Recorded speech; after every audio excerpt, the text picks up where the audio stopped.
Hard to believe, but it is almost time to hoop it up. Welcome into the Big Ten Live Basketball Schedule Release Special. Rick Pizzo, Rafael Davis here in studio. Autumn Johnson joins us shortly as well. We will reveal all 18 teams on both the men's and women's sides, their conference schedules for the 25-26 season, and an exciting format change for the Big Ten men's basketball tournament. We're going to get to all that in just a minute. But we will dive right into the first schedule. It's Rafael's alma mater and the preseason favorite, Purdue Boilermakers. Rafael, as you look at this schedule and the two play opponents highlighted in yellow, every team in this league will have a critical stretch.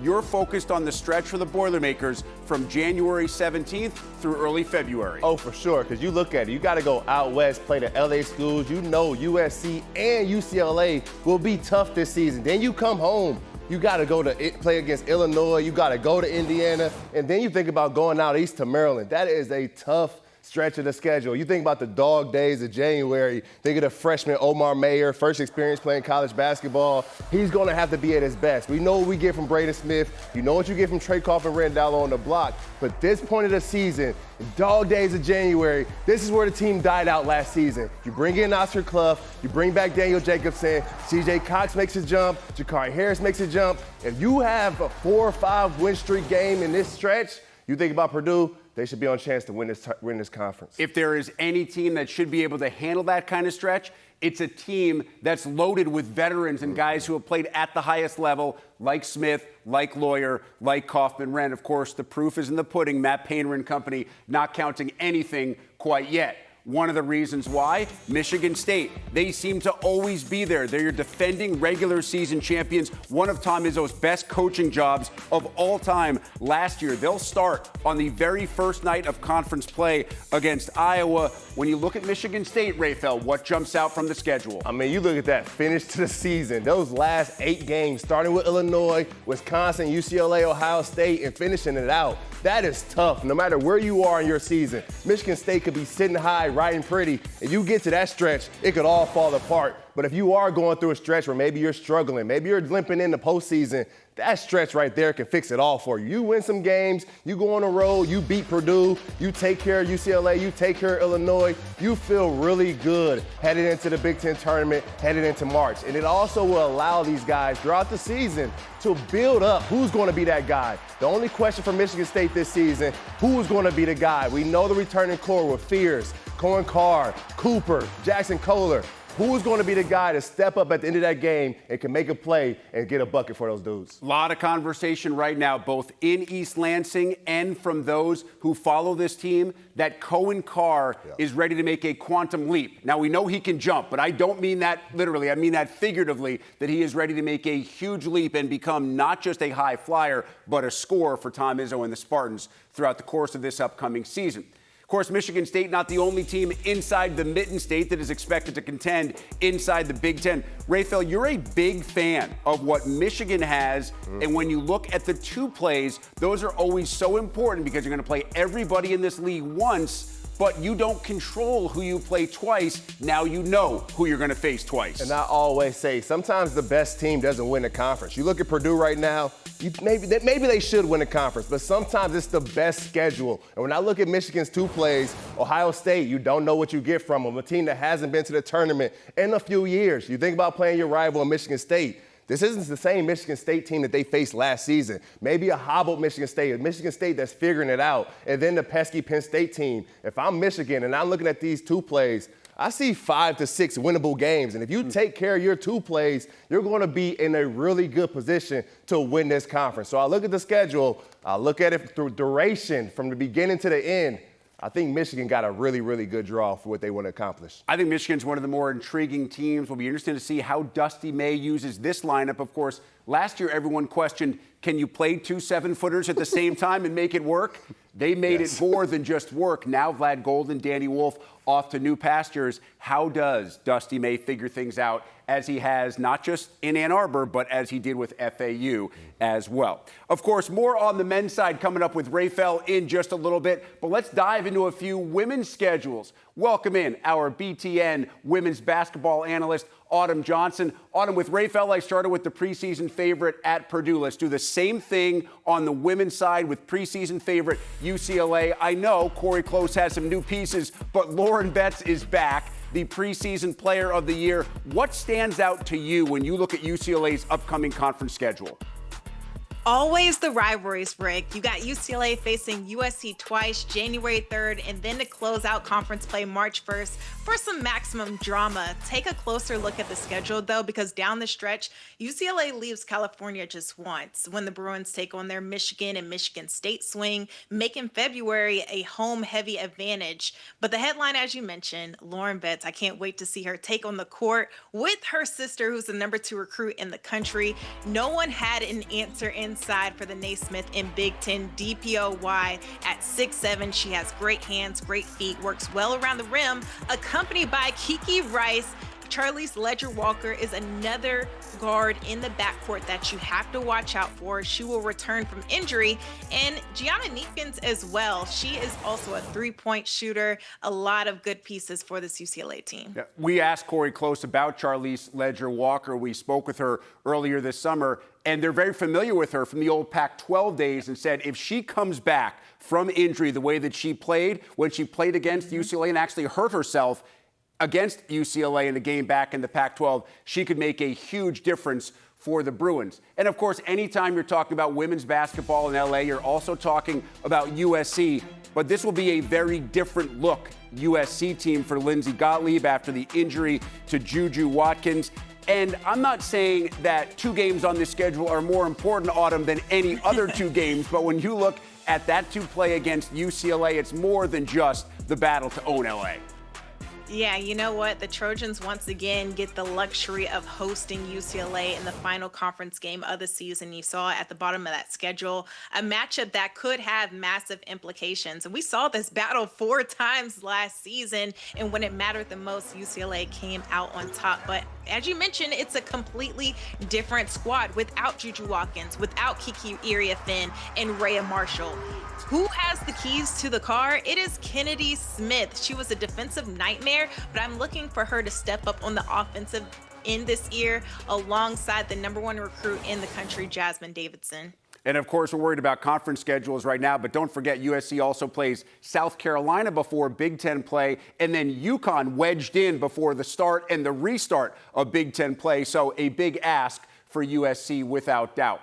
Hey, Autumn, I mentioned at the top of the show that there is a format change in one of the tournaments this year. The men's tournament will expand to 18 teams this season. That was a coach's decision. Now, the coaches on the women's side also opted.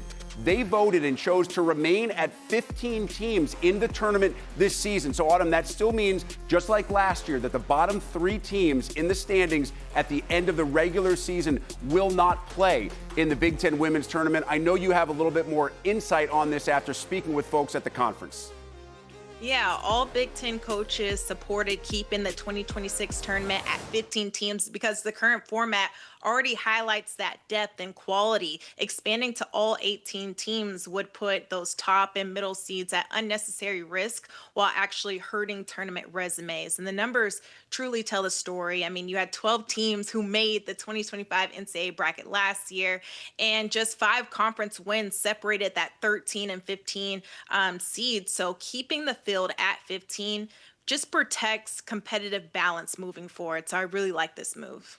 Much more from Autumn on the women's schedules coming up in just a bit. But just to add a little bit more info to that decision, you look at the bottom 3 teams in the men's standings last year at the end of the regular season, those teams that didn't make it to the Big Ten tournament, they combined for 17 conference wins. And Nebraska was a team that was on the NCAA tournament bubble, didn't even make it to the Big Ten tournament. You compare that to the bottom 3 teams in the women's standings last year, they combined for just 6 conference wins. So to Autumn's point, the last thing you want to do is weaken the overall schedule of strength of that women's tournament and potentially affect the NCAA tournament seeding of one of the better teams. That is the overall thought on why the women's tournament stays at 15, while the men's tournament this year will expand to include all 18 Big Ten teams. State Farm Center in Champaign, such a great place to see a game, especially if you're a home fan.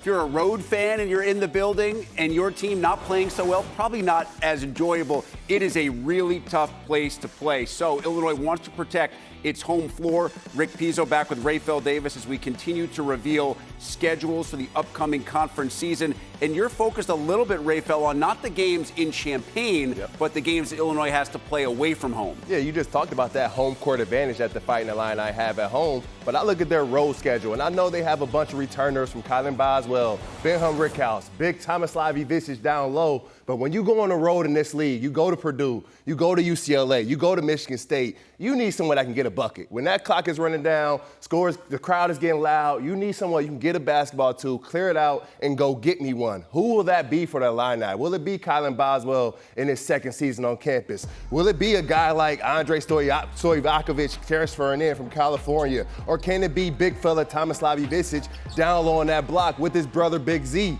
Who's going to be that guy? In the past, it's been Will Riley. It's been Kasper Jakashonis. 2 seasons ago, it was Terrence Shannon. You think of Coach Underwood, someone's got to score that ball. It was KJ pretty much most times last year, and obviously you do not have that luxury as he now moves on to the NBA. He's a first-year head coach in Darren DeVries at Indiana, but you know what? They don't want any excuses in Bloomington. They just want to win games, and they want to win games quickly. The good news, Rayfel, the start of this schedule is very manageable for the Hoosiers. Yes, you look at it, it's extremely feasible. You look at the teams that they're playing, all of them feel as though they're in rebuild mode. You're facing a couple new coaches into this league, players that have never played in this league. And if I'm Coach DeVries, if I'm Tucker DeVries, if I'm Lamar Wilkerson, I'm licking my chops. I'm standing in our locker room, I'm looking around at each other and saying, we have a chance to stack some wins. And if you stack wins early in the Big Ten conference race, it could set the tone for the entire season. I go back to my playing days. I look at Coach Beilein's Michigan team in 2013 with Nick Skauskas and Glenn Robinson, those dudes. They got off to a 6-0 start in the Big Ten, ended up winning the conference. You look at Michigan State a season ago. You get off to that good start. It's all about sustaining. So you're a new team, new coach. You want to have games like this where you know every night I'm going to have a chance and then build as the season goes on. Your players start to believe in you. Your fan base starts to believe in you. Momentum and confidence breeds more momentum and confidence. That's exactly what Indiana hopes happen in year one of the Darren DeVries era. Of course, Iowa also hopes that happens in year one of the Ben McCollum era, but that starts pretty tough. You're on the road in East Lansing to begin things. I wonder how McCollum is trying to manage this schedule when you start to consider the fact that everything is new in year one. Oh, no, for sure. But if I am Coach McCollum, if I am Bennett Sturts, and I see this lineup, I get excited because I know exactly where we're going to stand early on in this conference race, because you can go out there and you get thrown to the wolves. If you get eaten alive, you get to go back and you get to regroup and let you understand where you are. But you go out there, you win at Michigan State, you take care of Maryland, you get a UCLA win on your resume. It makes you feel better, just like we were talking about Indiana. But you look at Iowa, they're facing the toughest dogs to start the season. So we're going to see if those transfers from Drake, if Bennett Skirts, we're going to see if those guys are exactly who they say they are and if they're ready to compete from day one. You also have a really tough start, as I mentioned, and you finish on the road against Nebraska. That game could mean a lot for both teams. And Purdue is among your 2 plays. So if Iowa is able to get things in the right direction in year one, Ben McCollum will have done a heck of a job with a roster that looks a lot different than it did a year ago. Let's stick with Iowa, but transition to the women's side. Hawkeyes will start off their conference schedule against Rutgers on December 6th, and then there's the break. Remember, again, the men played 2 early conference games before going back into non-con. The women go 1 back into non-con and return in late December as Autumn Johnson returns to help us break down the Iowa women's schedule. Autumn, what jumps out? Yeah, last year after a home stretch that included a statement win over USC and a near upset over UCLA, now you flip the script and Iowa now hosts those LA squads, or they head out to those LA squads, so they will not have that home court advantage, the Trojans and Bruins on the floor. So a major test ahead for the Hawkeyes, and things don't get easier from there with a trip to Bloomington to January 11th to face Indiana before returning home to host Ohio State in Carver Hawkeye Arena on January 25th. So all eyes will be on Hannah Stolke, who headlines these matchups for the Hawkeyes. Plus, we got year 2 of Jan Jensen. She did a phenomenal year at the helm the first year for Iowa. It was a big ask last year, replacing the legendary Lisa Bluter, but Iowa really played well, especially late in the year, making that run into the tournament. As for an Indiana team that you just mentioned, you want to talk about coaches who have done just a phenomenal job. I mean, Terry Morin has turned this into a perennial NCAA tournament contender. When you look at Indiana, Autumn, and you focus on that stretch in early January after the return to Big Ten play, you have a really tough ask with 4 games between January the 1st and January the 11th. Yeah, you have Michigan State, Maryland, Nebraska, and Iowa in that stretch. It's going to be tough alone. And this isn't the same Indiana team fans are used to. This is now a new era with new players, and a heavy graduation loss and transfer portal departures from this team wiped out most of their starters. So now this is Shea Chesky's squad. And for Indiana, it's about how quickly this new group builds chemistry, because that early January stretch won't give them a lot of time to ease into conference play. But a lot of success for the Hoosiers and what Terry Morin has been able to do with this program. 3 Sweet 16s in the last 5 years. They're looking for a major rebuild for this, but they're tasked to do it. Yeah, and we'll talk more about that January 4th game in College Park against Maryland, because former Hoosier Yarden Garzone now playing for the Terps. We'll discuss that when we get to Maryland's schedule. But first, we reveal the schedule for the Purdue Boilermakers, opening up on the road against Michigan. It's a tough way to start. A Michigan team that is just getting better because their youngsters, the freshmen from a year ago, now sophomores and a little bit more experienced. As you take a look at the rest of the Purdue women's basketball conference schedule for the 25-26 season. And Illinois is next on tap. The Illini starting things off against Indiana on December 6th. Then they go back to non-conference play, and as they return, it is Purdue, Maryland, and Michigan State to restart Big Ten play for the Illini. Autumn, let's start with Illinois in terms of the discussion and how important that opener is, the very first game of conference play for Shauna Green and company against Indiana, because Illinois comes off building so much momentum last year, but they'll do so with a very different roster in 2025-26.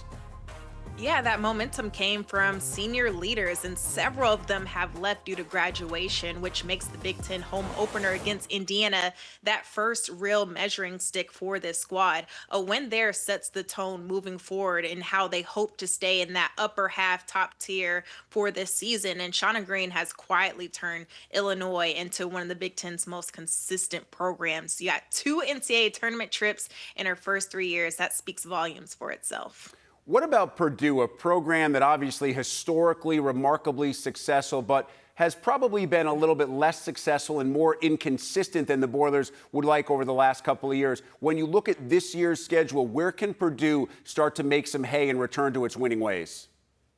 Yeah, I'm always looking at those rivalry games. You got that 2-game stretch versus Indiana. That always brings some type of energy. The first matchup comes January 25th, and right after a tough road swing against USC and UCLA in LA. So those games will test the roster's depth and resilience before they get things going.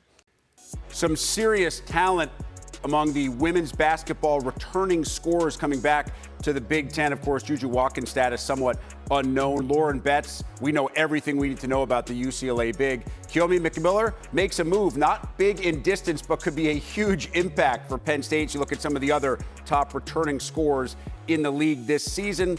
We turn our attention to Kayleen Schmeichel and Maryland, and a look at the schedule awaiting Brenda Friese's Terps opening up on December 7th on the road against Minnesota. The 2 play for Maryland is Ohio State, but as we welcome Autumn Johnson back in, there is so much focus right now, Autumn, on that January 4th game against Indiana, because that means it'll be Yarden Garzone against her old Hoosier team.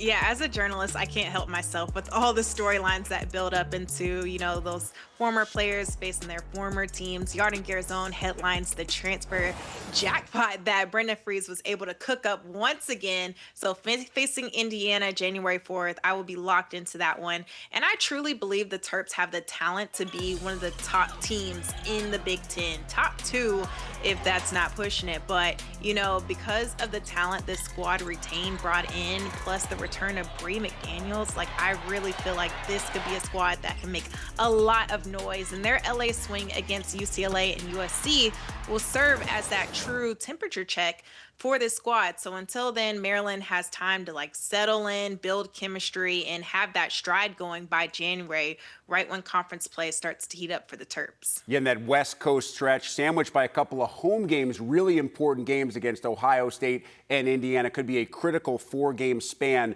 for the Terps. As we continue our look at upcoming Big Ten conference schedules on the women's side, turn our attention to Rutgers, the Scarlet Knights, starting things off at home against Iowa. They'll finish on February 28th on the road against Nebraska. As expected, the 2 play for Rutgers, nearby geographic neighbor in Penn State. And speaking of the Lady Lions, their 2 play, as we just mentioned, against Rutgers, they have road trips to Wisconsin, Ohio State, Washington, Purdue. You start to think about the fact that this road schedule is somewhat manageable for Penn State. And of course, Autumn, that 2 play is against a Rutgers team, and one of the best Rutgers players from a year ago is now wearing that Penn State blue and white, which could make a huge difference for the Nittany Lions in 2025-26. Yeah, Penn State finished last in the Big Ten last year, but you add a caliber of a Keomi McMiller as the point of the attack, an offensive punch. Look at this handle right here. She's so quick and shifty with it, can get to her spots at ease. This is everything and more that Penn State needed, and they love to press a lot. They love to get out and run. I think Keomi McMiller fits right into that mold, but facing her former team Rutgers twice this season, again, I'll be locked into that one, January 18th and February 21st for sure. USC at home, Indiana on the road to finish things off. So you certainly don't want to be in a position where you have to win both those games to be one of the top 15 seeds and get into the NCAA tournament, hoping for more than that in State College. As for Rutgers, that's a big loss, certainly for the Scarlet Knights, a team trying to kind of build its way back in to the fold inside the Big Ten. What jumps out to you in terms of Rutgers' schedule and how manageable it is, and where the Scarlet Knights have to be able to win some games? Rick, they're building in the right way because they reloaded through the transfer portal with tons of power forward talent that brings athleticism, size, scoring ability. So if this group clicks right away, they could surprise a lot of teams in the Big Ten, especially with the matchup against Penn State twice, which I'll be looking out for. But that early chemistry will be key. But there's potential for a huge turnaround for this story that Rutgers has cooking up right now. Good stuff from Autumn. More from the women's side coming up in just a bit. Let's focus on those same 2 teams, Rutgers and Penn State. On the men's side, man, that is an important opener for Penn State and for Indiana. On the road in Bloomington, the 2 plays include Michigan, Rutgers, and Ohio State. So, Rafael, when you start to look at Penn State's schedule, we'll discuss what jumps out to the Nittany Lions in just a bit, because Rutgers is also part of that 2 play for Penn State. But Rutgers has Michigan State as a 2 play. They also have Maryland as a 2 play. And talk about a tough opener. How about Steve Peichel and company? I know it's at home, but you face Purdue. Though Rutgers has scared and then beaten Purdue a couple of times in the last few years. So let's start with Rutgers and the challenge of those first 5 games that also include road trips to Ann Arbor and Champaign and home games against Ohio State and Oregon. I mean, it's one word to describe this opening of a season, of a conference season. It's tough. I mean, you look at those first 5 games, that is a nasty schedule. But this is about the time of the year in early September, going into October, where we start to hear coaches talk about how connected their teams are. Well, we're going to find out really early if Rutgers is the connected team that they are. And they're young, they're all coming together, but those first 5 games are going to tell the tale. They're either going to come together and win a few of them, or they're going to fall apart, and it can be an ugly season in Piscataway. You say tough, nasty. I say absolutely brutal for that start for Rutgers. As for Penn State, it may not be quite as daunting at the top, but if you look at the first 7 or 8 games overall, there is not one single game that you look at on that schedule and you think, I have myself a breather. Yeah, but if I'm looking at that schedule, I would love to go to war with Coach Rhodes, and I would love to go to war with a Freddie Dilion or a guy like Eli Rice. And one of my favorite freshmen coming into this conference is going to be Caden Mingo. When you think of Ace Baldwin Jr., think of his departure from Penn State, you think of Caden Mingo as the perfect replacement as a freshman, a dog. But when I look at the schedule, you got to win some games at home because going on the road is going to be tough for this squad being young. But when you retain two veteran guards in Freddie Dilion and Eli Rice, it gives you a chance. All right, let's dive right into the Maryland Terrapins. The Terps open things up. Their first conference game is on the road against Iowa. Their other early matchup in Big Ten play is against Michigan. Their two plays, Illinois, Iowa, and Rutgers. This is Buzz Williams' first go-round in College Park. What do you think Buzz is thinking when he looks at this schedule? I look from January 10th to January 24th, and you see there 4 out of 5 games on the road. And this isn't just going to play anyone on the road. This is going to play at UCLA. This is playing at Illinois, playing at Michigan State. For Coach Williams coming into this league and seeing that stretch, it's like, oh boy, here you go. But when I look at Miles Rice, I look at Pharrell Payne, two guys that have battled in this Big Ten. You got to love that if you're in that locker room. You want guys that's been through it. You look at a guy like Miles Rice, he took that West Coast trip. He knows what that feels like. And then the physicality of the Big Ten, you need a grown man in the middle like Pharrell Payne to bring that noise. I think they'll be cooking out east in Maryland. Say what you will about Buzz Williams and the fact that 5 or 6 years, kind of usually the lifespan of his coaching job, he wins everywhere he's been. Only 2 players in the Big Ten who are returning this season averaged over 20 points per game last season. TKR did it for the Purdue Boilermakers. Nick Martinelli led the Big Ten at 20.5 points per game. There are a couple of USC players who are on this list who are no longer at USC. That is the nature of college basketball. Speaking of Northwestern, let's dive into the Wildcats conference schedule for this upcoming season. You have 2 plays against Illinois, Nebraska, and Minnesota. Raphael Davis, you also have Nick Martinelli on your team, so you're never afraid to go on the road, play anybody, anywhere. Exactly. You have Nick Martinelli, one of the best scorers, not just in the Big Ten, but in the entire country. When you on the road, when you're in those tough spots and those close games that Northwestern loves to play in, you need someone that can go and get you one. You go back to that game at home against Maryland, game winner. You go on the road out to Washington, he gets you 25. You need guys that can flat out score the basketball when you're in tough spots. And when I look at the road schedule for Northwestern, very manageable. And so when you have a guy like a Nick Martinelli, it's going to always keep you in the game. If you can win on the road in this league, you can win anywhere, and you know it will get you ready for the postseason. From Northwestern, we transition to the schedule awaiting Ohio State. Jake Diebler continues to build this program. At Northwestern, the aforementioned Wildcats early on, and then Illinois, the other early game. Now, Ohio State, one of the latest to get started on December 6th and then December 9th, right back at it. What jumps out to you, Raphael, when you look at the entirety of Ohio State's schedule? It's the 2 plays. I look at playing against Michigan twice, Penn State twice, Wisconsin twice. When you look at it, and I'm with Ohio State, Bruce Thornton, Devin Royal in that locker room, you have to understand those guys have never played in the NCAA tournament. And when you look at those 2 plays, you have to take care of business. You have to go up to Wisconsin or you have to go to Michigan. You have to win one of those games. You can't go 0-2 on the road in those 2 plays outside of the Penn State matchup. So when you look at John Mobley Jr. in his sophomore season, he's got to take that leap. Ohio State right now, an underrated group. They probably have one of the best point guards in the country. Devin Royal can score, but John Mobley Jr. is going to have to take that sophomore jump if they want to go dancing in March. I know it doesn't help you get wins, but also some bonus points for me. One of the more entertaining teams to watch. No deficit was too big. No lead was too big. Every game seemed to be at risk for Ohio State late in the second half a year ago. Same school on the women's side as we look at the Buckeye women's schedule each and every year. Kevin McGuff doesn't rebuild, he reloads. This team is going to be a factor inside the Big Ten. The 2-play against Maryland as we welcome Autumn Johnson back in.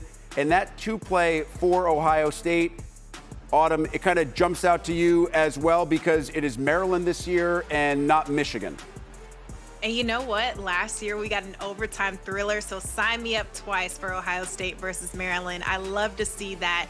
And zooming into the last 3 games, actually, they close out the year with USC at home, Michigan at home, and then Michigan State on the road. That is a tough stretch when you look at it to end out the season. And this is a very young squad who's going to be paced by Jelani Cambridge, the Big Ten Freshman of the Year, to not only carry the point guard duties, but the offensive load as well. This core is young, and we're looking forward to see the noise that they make as they come together to make sure they stay at the top of Big Ten play. This is a team that finished at the top, and they hope to stay there. I'm glad you brought up young cores, because there was no core last year that was younger than the next team that will show the schedule for the Michigan Wolverines. And that core grew up late in the year, and we saw some outstanding play by those freshmen in the Big Ten tournament. Of course, the 2-play for Michigan against Michigan State, another team on the rise. Kim Barnes-Arico, maybe the best thing about freshmen, they'll be back the next year as sophomores, and she has one of the best sophomore classes in the country. Robin Freilich has lost some veterans over the last couple of years, but this is a team that plays at a frenetic pace. They're so hard to keep up with, regularly scoring at 100. A really fun team to watch. Obviously, as we mentioned, the 2-play against Michigan, but you see UCLA and USC both at home this year, Autumn, which has to be a huge help for the Spartans. Yeah, it makes it one of the toughest stops in the Big Ten when Michigan State will host USC and UCLA and Maryland. These are 3 heavyweights that we're talking about here in the Big Ten, and their rivalry with Michigan ramps up in February with a 2-game showdown, one on the 1st, one on the 15th for that 2-play. So setting the stage for high stakes when it comes down to it. And I'm really excited of what they bring back. Yes, they lost a lot, but Grace Van Sluten and Theron Halleck, when you think about heart and hustle, those 2 players embody just that. So with that firepower and experience, they look to build on with that toughness and success they've been able to experience. Michigan went against the grain last year because the youngsters are supposed to struggle late in the year. Instead, they kind of lifted this team when it needed most, especially in the Big Ten tournament. And when you start to look at Michigan's schedule again this year, Autumn, you're focused on the final 4 games of the regular season. Brutal. I mean, Michigan State, Iowa, Ohio State, and Maryland to wrap up conference play. I'm telling you, this league is so deep when you think about the competition across the board. But if there's a team who is built to finish strong, it is Michigan. I'm really high on Michigan this season. I think they're going to be a dark horse and be one of those top teams in the Big Ten. Keep your eye on the sophomore trio now. It's weird to even say sophomore trio because we were always saying freshman trio, but they're all grown up now. Silas Swords, Olivia Olson, Mila Holloway, the way they were able to come in with so much poise and now build on that veteran experience, the sky is the limit for this sophomore trio. And as they continue their careers in Ann Arbor, a legendary Hall of Fame career is set to come to a close after this season in Evanston. It will be the final year for Joe McEwen as the head coach of the Wildcats. This is the schedule that Northwestern will face. We do not expect Northwestern to be one of the top conference contenders this year, Autumn. Perhaps they play above what we expect in McEwen's final year, but we'd be remiss not to mention what a phenomenal representative he's been, not just for Northwestern and not just for Big Ten basketball, but for women's basketball as a whole throughout his career. And how fitting that Northwestern gets to host its last conference game at home. You see it versus Purdue March 1st, a night that's just going to be filled with so much gratitude, memories, and emotion as a legendary coach era comes to a close. Road trips to LA these days mean a lot more than just going animal style at In-N-Out or checking out the Hollywood sign. You got to play some really good basketball teams in historic arenas. Of course, UCLA included among that. Look at that start. Right off the bat, you're staying home. This is an important move for the conference. Those West Coast teams staying home early, trying to worry about the non-conference play. Washington and Oregon and obviously USC as well. The 2 plays for a team, Rayfel, that Mick Cronin loves because they're experienced and they bring in one of the top transfers in the country in Donovan Dent. Oh, I love this UCLA squad. I think going into this season, the role definition is so much better. You bring back a Sky Clark. He's going to run the show. Tyler Bilodeau can score in that mid-range area. Eric Daly's a pest on the block. But you bring in Donovan Dent, a bona fide scorer. Some dudes are born to be doctors. Some dudes are born to be engineers. Donovan Dent was born to score the basketball, and that's exactly what Coach Mick Cronin needed in California. I love that. You're a doctor, you're an engineer, or you just come out with a basketball in your hand and you know how to shoot. Well, Eric Musselman hopes he has a bunch of those guys on his roster. Again, the two plays, all the West Coast schools for USC.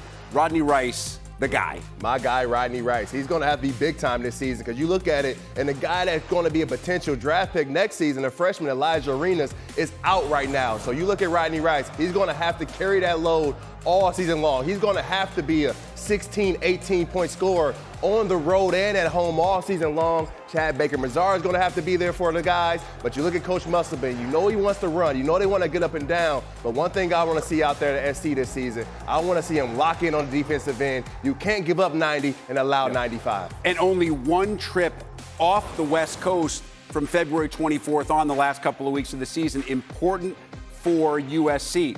Washington will also finish and start on the West Coast, as those four West Coast schools do. You see those two-play opponents again highlighted in yellow. Oregon's schedule, meanwhile, going to look very similar when you start to look at these West Coast schools and you see the two plays against each other. Not much travel early, not much travel late. This is an Oregon team that is loaded with veteran talent and, of course, a veteran head coach that knows how to do pretty much everything, including winning the postseason. Yeah, you give me Coach Dana Altman, you have a chance against anyone. But when I'm looking at Oregon, Jackson Shellstad, Nate Biddle, not being talked about enough. That is going to be one of the better duos in college basketball. And if my guy, KJ Evans, Kwame Evans, if he makes that jump this season, I think Oregon's, they're going to be cooking with gas out there. You look at it, you got a guy that can get into the lane, that can make plays. Jackson Shellstad can knock it down from deep. When he's not going, you throw the ball in down low to Nate Biddle. Nate Biddle is a load on both ends of the floor. KJ Evans, Sean Stewart, other NBA-level athletes. But when you start with the core, you start with those two guys, I love what Oregon has going on. I don't think enough people are talking about the Ducks. Everybody's talking about what Danny Sprinkle has been able to do in the transfer portal. That's where he has lived since getting that job in Seattle. We expect that to be a success. What remains to be seen, can this team win away from Seattle? Yeah, exactly. But when you go away from Seattle, first thing you start with is the guard play. You need guards to win on the road. And you look at that guard lineup that Washington has right now, Wesley Yates, Desmond Claw, Kamari Peterson. You look at Zoom Diallo's going to make a big jump into his sophomore year. The question then becomes the front court. Are they big enough inside? Is Frank Kepnog, is he going to be healthy all season long? Did Lathan Somerville, did he make that jump? The guards are there. Will the toughness be there inside? But Washington should have a much better season. I feel like also have to win some of those non-conference games they weren't able to do last year. Build some momentum with this new roster to believe that you can get it done. Let's focus now on the Washington women opening up against USC, finishing against Oregon, as will be the case last year, years moving forward. The two-play is against the Ducks.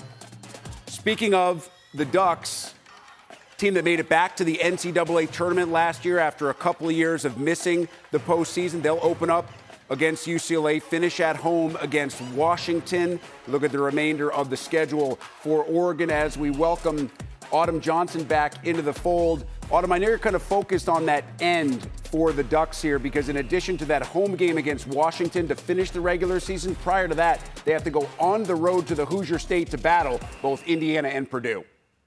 Yeah, I'm also looking at how they start off, too, at UCLA. It's nice that they get to start off on the West Coast, but I want to keep an eye and stay locked in on that home-away rivalry with Washington because it could have major seeding implications. The February 15th game, that March 1st game to close things out.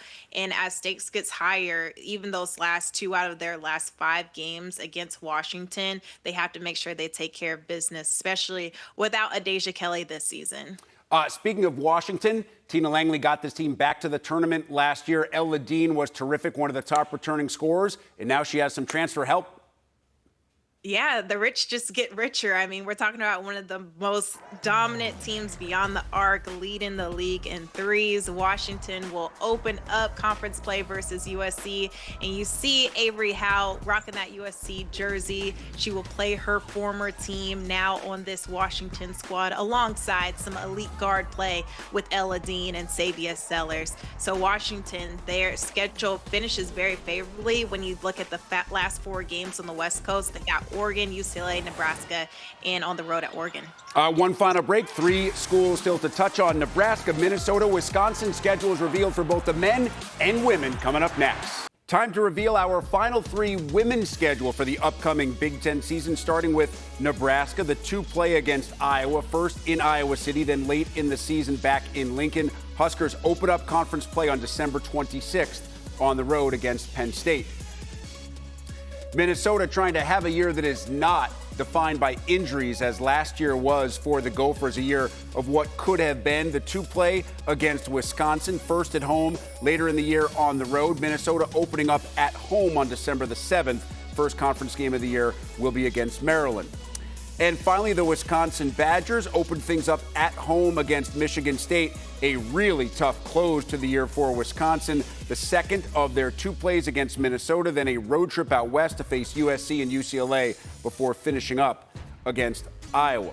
A few more minutes here with Autumn Johnson on the women's schedule. Autumn, let's focus here on Nebraska and the Huskers. What are you looking for with Nebraska and how it relates to what the schedule could hand the Huskers this coming season?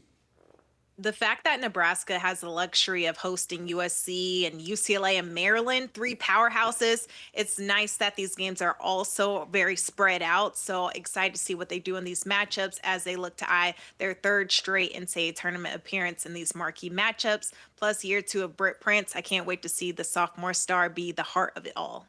Mentioned Minnesota's schedule and the fact that we'll likely know very early what this team has, a quick conference matchup with Maryland. But again, as I mentioned last year, it's really hard to define what last year was because so many injuries affected this team.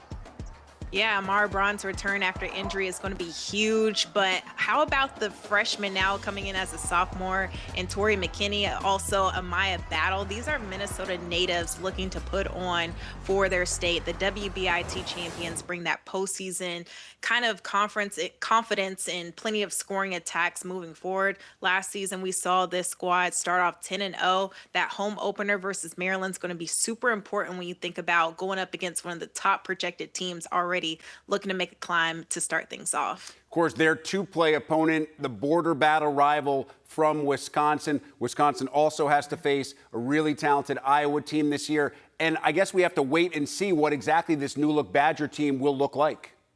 Yeah, with the new coach, new system, the Badgers get rivalry games against Minnesota to close out that season with Iowa. Just a program building opportunity right out of the gate. So the question is, how quickly can this team adapt in a sense and still momentum in a conference with veteran squads under a new system? Great stuff, Autumn. We appreciate it. Can't wait to be with you all season long. Let's do it. I can't wait either. Continue our look at the final 3 men's schedules, starting with Minnesota. Your 2 plays, Indiana, Northwestern, and of course, Wisconsin. And 2 of those games late in the year. That's always intriguing because it's been so long between the matchups against those 2 plays, like it will be for Indiana and Northwestern against Minnesota. Speaking of Wisconsin, as we did earlier, one of the Gophers' 2-play opponents. The other 2-play opponents for Wisconsin, Purdue and Ohio State. That Ohio State series could be really important for both the Badgers and the Buckeyes when you look at where they sit in the preseason rankings. And finally, the Nebraska Cornhuskers. It was such a tough finish to the year last year for Nebraska. Certainly doesn't get much easier for Fred Hoiberg and the Huskers as they finish at USC, UCLA, and against Iowa, who is one of the 3 2 plays along with Northwestern and Illinois. All right, Rafael, let's talk about Nebraska and that ending for the Huskers, trying to make sure that what happened last year doesn't happen again this season. Yeah, that ending of the season, no matter where they are, could boost them going into the Big Ten tournament in the postseason play. And one thing I'm excited to see about Nebraska this year is getting Rink Mask back on the court. Coach Hoiberg loves playing through Rink Mask at that point forward position, getting the ball to him at that high elbow. So when you get Rink Mask getting into the rhythm as the season goes on, when he gets to that final stretch of the year, I think he's going to be ready. I think Connor Essegian makes that jump. Jamarcus Lawrence is back in town. I love my guy Sam Hoiberg. I think Nebraska, if they can come together quickly, if they can get their guards up under them, they're going to be a team to reckon with. Speaking of coming back to town, Nico Medved is back in town, back in the Twin Cities to lead the Gophers. Their 2 plays to me are really intriguing because, of course, you have the rival in the nearby state in Wisconsin. But you also have Northwestern and Indiana, two teams that we're not exactly sure what they will be this coming season. Yeah, it's very manageable. And if I'm looking at it, I feel good about it going into this season. And I was able to spend some time with Isaac Asima this summer. He's confident about where this group is. He believes he's going to be a better player. He believes the country is not ready for what this locker room has to offer. And I think Coach Nico Medved just has to build it together quickly. They have to build some chemistry. They have to build some wins under their belt in the non-conference. But when you got a guy like Asima leading the charge in that locker room, I like with Minnesota, especially with those two plays being winnable. All right, last but not least, the Wisconsin Badgers, who also have a tough end to the season. As we show you the schedule, again, you had that late road trip out to play Oregon and Washington, and then you come back home. That's the good news. The bad news is you have to play Maryland and then finish off with Purdue. John Blackwell is a guy that continues to make steps, but he needs to make the biggest consistent step this year for Greg Gard. And if I'm being completely honest, I think John Blackwell could be an All-American. He is a dog. He gets the job done on both ends of the floor. We know he can score the ball from the perimeter. The ball's going to be in his hands. He's going to have to make plays, but defensively, he can take your best player out of a game. Nolan Winter is going to have to make that big jump. And then you look at the transfer portal. You look at a guy like Nick Boyd coming in from San Diego. He's going to have to be that third piece, that guy that can flat out just score the ball. Brandon Carrington's going to have to defend, but you lead with a guy like John Blackwell and Nolan Winter. I like Wisconsin. Again, another season, we're sleeping on the Badgers. We focus so much on who you're playing, but as coaches will tell you, it's not just who you're playing. Yep. It's where you're playing them and when you're playing them. What did the stretch just look like for you and for them? Well, now you should know, because you have all 36 conference schedules for the Big Ten men's and women's basketball teams. For Autumn Johnson and Rayfel Davis, I'm Rick Pizzo. Hope you wrote it all down.